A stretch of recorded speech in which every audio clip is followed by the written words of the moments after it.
ಗುಂಡ್ಲುಪೇಟೆಯಲ್ಲಿ CM ಸಿದ್ದರಾಮಯ್ಯನವರ ಕಾರ್ಯಕ್ರಮಕ್ಕೆ ಅಡ್ಡಿ ಯತ್ನ ಆಗಿದೆ. ಕಪ್ಪು ಬಾವುಟ ಹಿಡಿದು ರೈತರು ಪ್ರತಿಭಟನೆಗೆ ಮುಂದಾಗಿತ್ತು. ರೈತರನ್ನ ಪೊಲೀಸರು ವಶಪಡಿಸಿಕೊಂಡಿದ್ದಾರೆ. ಪ್ರತಿಭಟನೆಗೆ ಮುಂದಾಗಿದ್ದಂತಹ ರೈತರನ್ನ ವಶಕ್ಕೆ ಪಡೆಯಲಾಗಿದೆ. ಸಿಎಂ ಸಿದ್ದರಾಮಯ್ಯನವರು ಹಲವು ಕಾರ್ಯಕ್ರಮಗಳ ನಿಮಿತ್ತವಾಗಿ ಚಾಮರಾಜನಗರ ಪ್ರವಾಸದಲ್ಲಿದ್ದಾರೆ. ಗುಂಡ್ಲುಪೇಟೆಯಲ್ಲಿ ಸಿಎಂ ಸಿದ್ದರಾಮಯ್ಯ ಕಾರ್ಯಕ್ರಮ ಒಂದರಲ್ಲಿ ಭಾಗಿಯಾಗೋದಕ್ಕೆ ಹೋಗ್ತಾ ಇದ್ರು. ಕಪ್ಪು ಬಾವುಟ ಹಿಡಿದು ಪ್ರತಿಭಟನೆಗೆ ಮುಂದಾಗಿದ್ದಂಥ ರೈತರನ್ನು ವಶಕ್ಕೆ ಪಡೆಯಲಾಗಿದೆ. ಕೋಡಹಳ್ಳಿ ಸರ್ಕಲ್ ಬಳಿ ಘಟನೆ ನಡೆದಿದೆ. ವಿವಿಧ ಬೇಡಿಕೆಗಳನ್ನು ಈಡೇರಿಸಲು ರೈತರು ಪ್ರತಿಭಟನೆ ಮಾಡ್ತಾ ಇದ್ರು. ಮತ್ತೊಂದು ಕಡೆ ವಿವಿಧ ಅಭಿವೃದ್ಧಿ ಕಾಮಗಾರಿ ಶಂಕುಸ್ಥಾಪನೆ ಹಾಗೂ ಉದ್ಘಾಟನೆಗಾಗಿ ಗುಂಡ್ಲುಪೇಟೆಗೆ ಸಿಎಂ ಸಿದ್ದರಾಮಯ್ಯ ಆಗಮಿಸ್ತಾ ಇದ್ದಾರೆ. ಈ ಸಂದರ್ಭದಲ್ಲಿ ನಡೆದಂತಹ ಹೈಡ್ರಾಮಾ ಇದು. ರೈತರಿಂದ ಪ್ರೊಟೆಸ್ಟ್ಗೆ ಪ್ರತಿಭಟನೆಗೆ ಮುಂದಾಗಲಾಗ್ತಾ ಇತ್ತು. ಕಪ್ಪು ಬಾವುಟವನ್ನು ಪ್ರದರ್ಶನ ಮಾಡಿ ಹೀಗೆ ಬರ್ತಾ ಇದ್ದಂಥ ರೈತರನ್ನ ಪೊಲೀಸರು ವಶಕ್ಕೆ ಪಡೆದುಕೊಂಡಿದ್ದಾರೆ.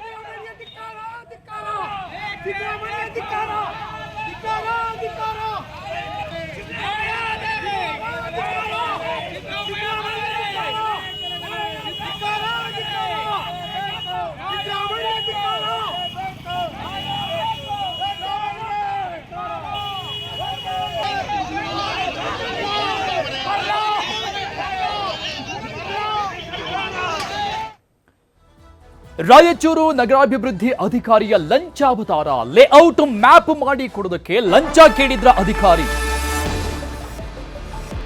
ನಗರಾಭಿವೃದ್ಧಿ ಯೋಜನಾ ಪ್ರಾಧಿಕಾರದ ಅಧಿಕಾರಿ 3,60,000 ರೂಪಾಯಿ ಲಂಚ ಕೇಳಿದ್ರ ಅಧಿಕಾರಿ ಶರಣಪ್ಪ ಮಡಿವಾಳ.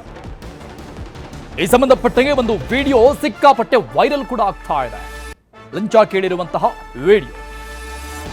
ಶರಣಪ್ಪ ವಿರುದ್ಧ ಲಂಚಕ್ಕೆ ಬೇಡಿಕೆ ಇಟ್ಟಿದ್ದಾರೆ ಎನ್ನುವಂತ ಗಂಭೀರ ಆರೋಪ ಮಾಡಲಾಗಿದೆ. ಸಚಿವರಿಗೂ ಪಾಲು ಕೊಡಬೇಕು ಅನ್ನುವಂತ ವಿಡಿಯೋ ಅದು ಸಿಕ್ಕಾಪಟ್ಟೆ ಈಗ ವೈರಲ್ ಆಗ್ತಾ ಇದೆ.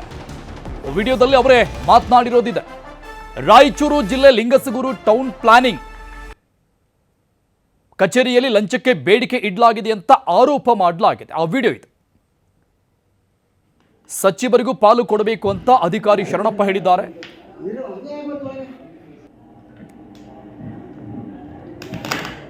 ಇನ್ನು ಲಂಚಕ್ಕೆ ಬೇಡಿಕೆ ಇಟ್ಟಿದ್ದಾರೆ ಎನ್ನಲಾದಂತಹ ಆ ವಿಡಿಯೋದಲ್ಲಿ ಏನೆಲ್ಲ ಮಾತನಾಡಿದ್ರು ಅಂತ ನೋಡೋಣ. 90 ಕೊಡೋಗ್ರೆ 60 ಕೊಡ್ತು ನೋಡಿ ಸರ್. ಇವ್ರೇನು ಕೊಡೋದು ಸರ್? ಹೌದ್ರಾ? ನಿಮಗೆ ಒಬ್ಬರು ಏನು ಬರ್ಬಿಡ್ರಿ ಎಲ್ಲ ಗಮ್ ಜನ ಗೊತ್ತೈತೆ. ನಾವು ಗೊತ್ತಿಬಿಡ್ರಿ. ಅಲ್ಲ ಈಗ ನೀವೇ ಯಾಕೆ ನಮ್ಗೆ ಅಷ್ಟು ಜಾಸ್ತಿ ಕೇಳಕತ್ತೀರ? ಈಗ ಎಷ್ಟು ಕೊಡ್ತಾರೆ ನಮಗೆ? ಈಗ ಎಷ್ಟು ಕೊಡ್ಬೇಕು ನಾನು ನಿಮ್ಗೆ? ಟೋಟಲ್ 4 ಎಕರೆಗೆ ಇಲ್ಲ. 4 ಎಕರೆಗೆ ಜಟ್ ಅಂತ ಹೇಳ್ಬಿಟ್ಟು ಕರಡು ಪತ್ರ ರೆಡಿ ಮಾಡ್ಕೊಂಡು ಮೀಟಿಂಗ್ನಾಗ ಪಾಸ್ ಆಗ್ಯದ ಸರ್. ಅದು ಈಗ ಈ ಮೀಟಿಂಗ್ನಾಗ ಇಟ್ಟರೆ ನಾವು ಏನೋ ನಿಮ್ಗೆ ತೊಂದರೆ ಅವಾಗಿಂದ ಸ್ಟಾರ್ಟ್ ಆಯ್ತು ಮಿನಿಸ್ಟ್ರಿ ಕೊಡೋದು. ಈಗ ನನಗೆ ಏನಾರು ಮಾಡಬೇಕು, ಎಷ್ಟು ಕೊಡ್ಬೇಕು ಹೇಳ್ಬಿಡ್ರಿ. ಅವಾಗ ಹೇಳಿ ಕೇಸಿ ನಾವು ಎಲ್ಲ ರೆಡಿ ಮಾಡಿಸ್ಬಿಡ್ರಿ.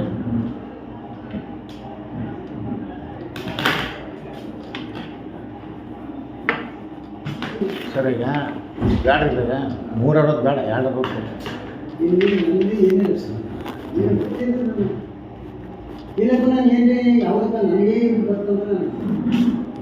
ಅದು ಏನು ಮಾಡಿದ್ರಿ ಸರ್? ಅದು ಅದು ಆಯ್ತು ಮಾಡಿ.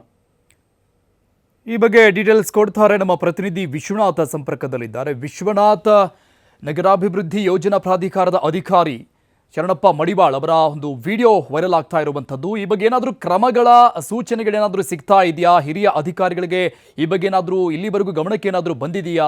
ಏನು ಅಪ್ಡೇಟ್ಸ್ಗಳಾಗ್ತಾ ಇದೆ ಇಲ್ಲಿವರೆಗೆ? ಅರುಣ್, ನ್ಯೂಸ್ 18ನಲ್ಲಿ ಬೆಳಗ್ಗೆ ಅಂದರೆ 10 ಗಂಟೆ ಸುಮಾರಿಗೆ ಈ ಒಂದು ವರದಿ ಬ್ರೇಕ್ ಆಗ್ತದೆ. ಸ್ವತಃ ಈ ಒಂದು ನಗರಾಭಿವೃದ್ಧಿ ಪ್ರಾಧಿಕಾರ ಇಲಾಖೆಯ ಅಧಿಕಾರಿ ಶರಣಪ್ಪ ಮಡಿವಾಳ್ ಲಂಚಕ್ಕೆ ಬೇಡಿಕೆ ಇಟ್ಟಿರ್ತಕ್ಕಂತಹ ವಿಡಿಯೋ ವೈರಲ್ ಆದ ಬೆನ್ನಲ್ಲೇ ವರದಿ ಪ್ರಸಾರವಾದರೂ ಕೂಡ ಇದುವರೆಗೂ ಯಾವುದೇ ರೀತಿಯಾದಂತಹ ಆತನ ಮೇಲೆ ಕ್ರಮ ಆಗಿಲ್ಲ. ಮೊದಲನೇದಾಗಿ ಹೇಳ್ಬೇಕು ಅಂತ ಹೇಳಿದ್ರೆ, ಲಿಂಗಸಗೂರು ಪಟ್ಟಣದ ಸಹಾಯಕ ಆಯುಕ್ತರಾದಂತಹ ಬಸವಣ್ಣಪ್ಪ ಕಲ್ಶೆಟ್ಟಿ ಅವರನ್ನ ಸಂಪರ್ಕ ಮಾಡಿದ ಸಂದರ್ಭದಲ್ಲಿ ಈ ಕೂಡಲೇ ಈ ಒಂದು ವಿಚಾರಕ್ಕೆ ಸಂಬಂಧಪಟ್ಟಂತೆ ವರದಿಯನ್ನ ನೋಡಿದ್ದೇನೆ, ಗಮನಿಸಿದ್ದೇನೆ, ಇದನ್ನ ನಾನು ಜಿಲ್ಲಾಧಿಕಾರಿ ಅವರಿಗೆ ಕೂಡಲೇ ಬರೀತೇನೆ, ಮೇಲಾಧಿಕಾರಿಗಳ ಗಮನಕ್ಕೆ ತರ್ತೇನೆ ಎನ್ನುವಂತಹ ಒಂದು ಅಭಿಪ್ರಾಯವನ್ನ ಅವರು ವ್ಯಕ್ತಪಡಿಸಿದ್ರು ಅರುಣ್. ಅದಾದ ನಂತರದಲ್ಲಿ ಜಿಲ್ಲಾಧಿಕಾರಿಯಾಗಿರ್ತಕ್ಕಂಥ ಕೆ ನಿತೀಶ್ ಅವರ ಗಮನಕ್ಕೂ ಕೂಡ ಇದು ಹೋಗಿದೆ. ಇಲ್ಲಿ ಎಲ್ಲೋ ಒಂದು ಕಡೆ ಏನಾಗಿದೆ, ಇಲ್ಲಿ ಇಷ್ಟೊತ್ತಿನ ತನಕ ಆದ್ರೆ ಈಗ ವರದಿಯ ಇದು ಇಷ್ಟೊಂದು ರೀತಿಯಲ್ಲಿ ವೈರಲ್ ಆದ್ರೂ ಕೂಡ ಇದುವರೆಗೂ ಕೂಡ ಅಧಿಕಾರಿಗಳು ಓಕೆ ಅದಕ್ಕೆ ಮುಂದಾಗದಿರ್ತಕ್ಕಂಥದ್ದನ್ನ ನೋಡಿದ್ರೆ ಎಲ್ಲೋ ಒಂದು ಕಡೆ ಅನುಮಾನದ ಗೆರೆಗಳು ಮೂಡ್ತಾ ಇದಾವೆ. ಕಾರಣ ಏನಪ್ಪಾ ಅಂತ ಹೇಳಿದ್ರೆ ಆ ಒಂದು ವಿಡಿಯೋದಲ್ಲಿ ಹೇಳಿರ್ತಕ್ಕಂಥದ್ದನ್ನ ನೋಡಿದ್ರೆ ಸಚಿವರಿಗೂ ಕೂಡ ಇದರಲ್ಲಿ ಕೊಡಬೇಕು ಪಾಲು ಅನ್ನುವಂಥದ್ದನ್ನ ನೋಡಿದ್ರೆ ಎಲ್ಲೋ ಒಂದು ಕಡೆ ಕೂಡ ಇದರಲ್ಲಿ ಏನಾದ್ರು ಶಾಮೀಲಾಗಿದ್ದಾರಾ ಎನ್ನುವಂತಹ ಒಂದು ಅನುಮಾನಗಳು ಮೂಡ್ತಾ ಇದಾವೆ ಅರುಣ್. ಹಾಗಾಗಿ ಈ ಒಂದು ಪ್ರಕರಣಕ್ಕೆ ಸಂಬಂಧಪಟ್ಟಂತೆ ಇವರ ಮೇಲೆ ಕ್ರಮ ತೆಗೆದುಕೊಳ್ಳೋದಕ್ಕೆ ಅಧಿಕಾರಿಗಳೇನಾದ್ರೂ ಹಿಂದೇಟ್ ಆಗ್ತಾ ಇದ್ದಾರಾ ಎನ್ನುವಂತಹ ಚರ್ಚೆಗಳು ಜೋರಾಗಿ ಕೇಳಿ ಬರ್ತಾ ಇದಾವೆ. Thank you Vishwanath ಡೀಟೇಲ್ಸ್ಗೆ.